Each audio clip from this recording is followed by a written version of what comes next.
Hello, welcome to Cinematic Journeys. I am Ron Burgundy, and we are talking about Anchorman, the legend of Ron Burgundy. This would work better if I had a mustache, but anyway. This has been...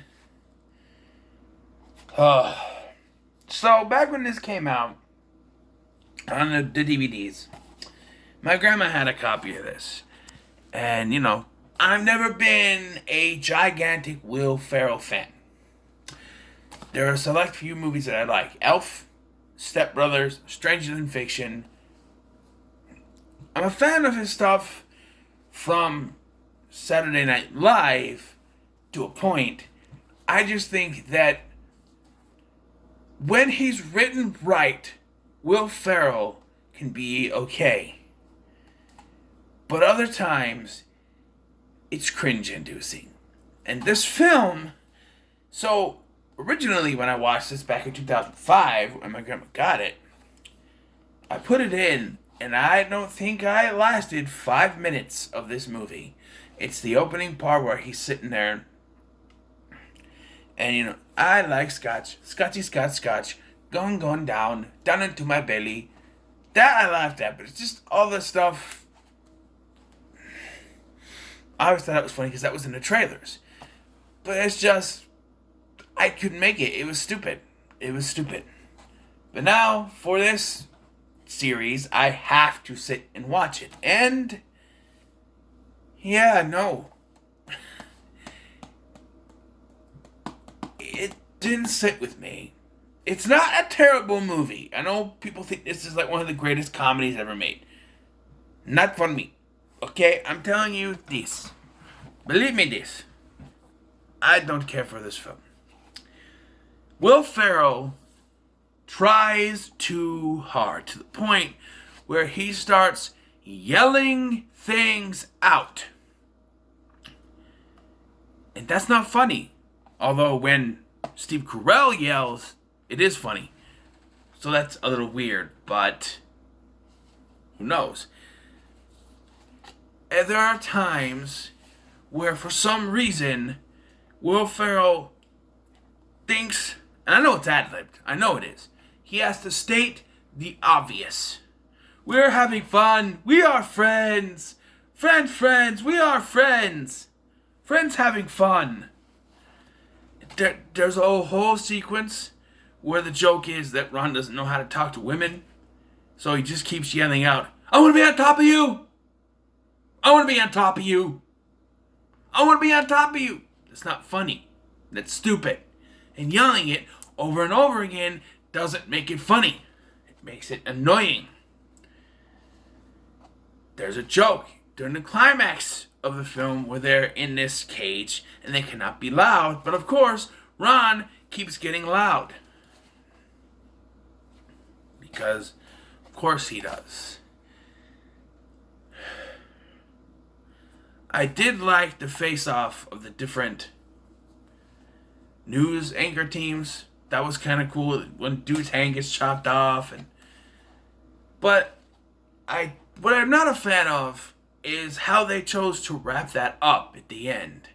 Because there's this big confrontation. Because the whole conflict is that Ron is the head anchorman for this San Diego-based news company. News broadcast station. And Miss Corningstone comes in and not only steals his heart, but his job. Because she decides that one day, to get back at him, because the running joke is that Ron will read whatever's on the teleprompter. And from experience of what happens, he doesn't know he's doing it until he's shown it. And so she messes with the teleprompter. And his sign-off is, really? He has a sign-off. It's stay classy, San Diego. Well, she changes it to go fuck yourself, San Diego. And that's when I realized there was the only F word in this film. And I looked at it, PG-13. Really? A Will Ferrell movie is PG-13? And that's right there is why it didn't work. He is doing PG-13 comedy when he should be doing R. He is held back. But my biggest problem with this whole situation is that Ron gets fired. So what happens is that one day, because Ron is driving on his way to work and he's done with this burrito, so he throws it out the window and it hits Jack Black, who's driving on his motorcycle, because that's believable, and it causes Jack Black to kick Ron's dog Baxter off the bridge into the whatever river that is adjacent to the Golden Gate Bridge. But, one, he was on his way to work, so why would he have Baxter with him? Two, who would allow this? I mean, come on, this is stupid. Oh, you hurt my thing I love, which is his motorcycle, so, Ron says, oh, I love my dog Baxter. And so he kicks Baxter off the thing. Jack Black does. So he's late. So Corningstone gets his spot as anchor. She wants to be a female anchor, which in this day and age, this takes place like in the 70s, doesn't happen. So she becomes the morning anchor, and of course, he gets all pissed about it. And they're dating at the time, so he breaks up with her, and then after this point, they're going back and forth. He's doing prank calls, which are not funny because we know that he's an idiot. You don't have to keep showing us time after time that he's an idiot. Okay? It's not excuse me. It's not funny. And then she does that, go fuck yourself, San Diego. And Ron gets fired, and so Corningstone becomes the only sole anchor. Just one problem with that. Ed, who is played by, I forget who it is,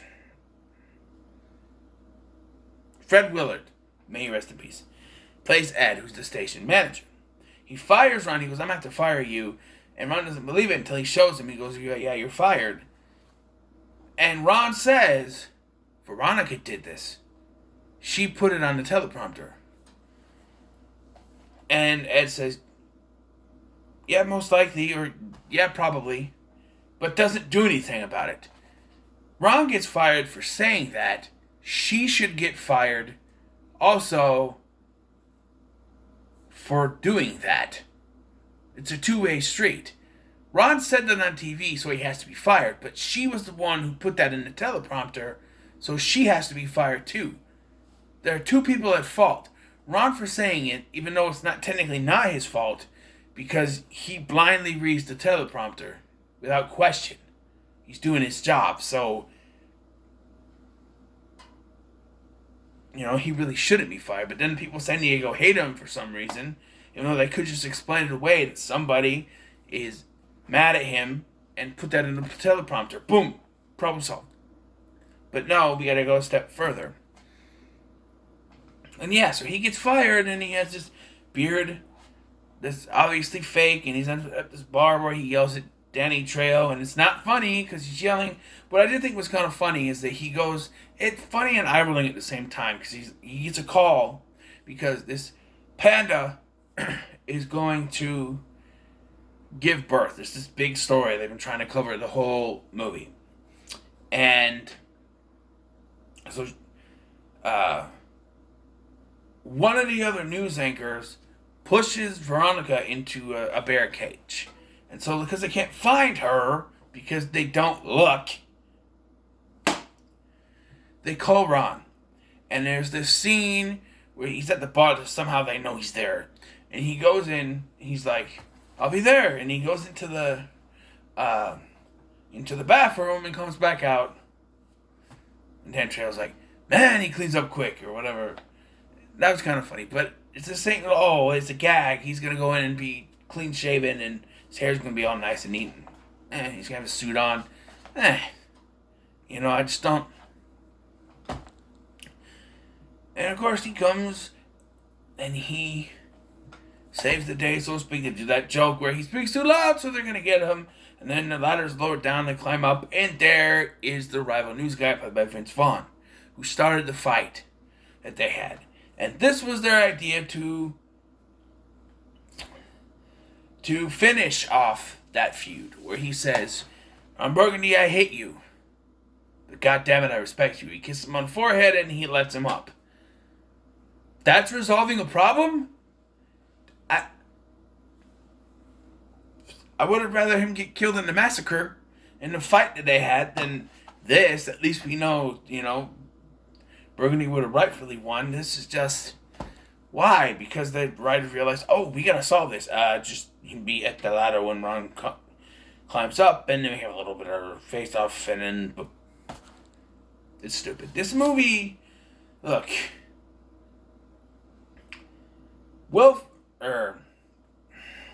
Steve Carell made me laugh. I liked David Koechner and, I forgot his name. Paul Rudd is always a laugh. Cameo from Judd Apatow made me laugh a little bit. Like it. Yeah. And Christian Applegate is great. But for me, you could have found a different comedian to play the role. Bill Murray would have been great for this role. And he wouldn't have stammered his lines. Bill Murray is one of the greatest people if you want ad-libbing. Him and Robin Williams. One of those two would have been great. Will Ferrell could not ad-lib to save his life. And look at this. Look at this. What does it say right here? Written by Will Ferrell and Adam McKay. He wrote this. Do not let Will Ferrell write stuff. It's terrible.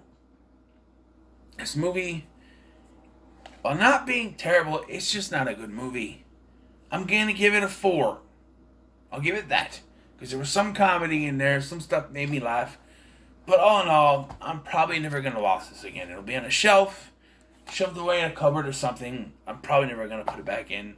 I'm never going to say, hey, I want to watch a comedy. Hey, let's put on Anchorman. I'm never going to say that.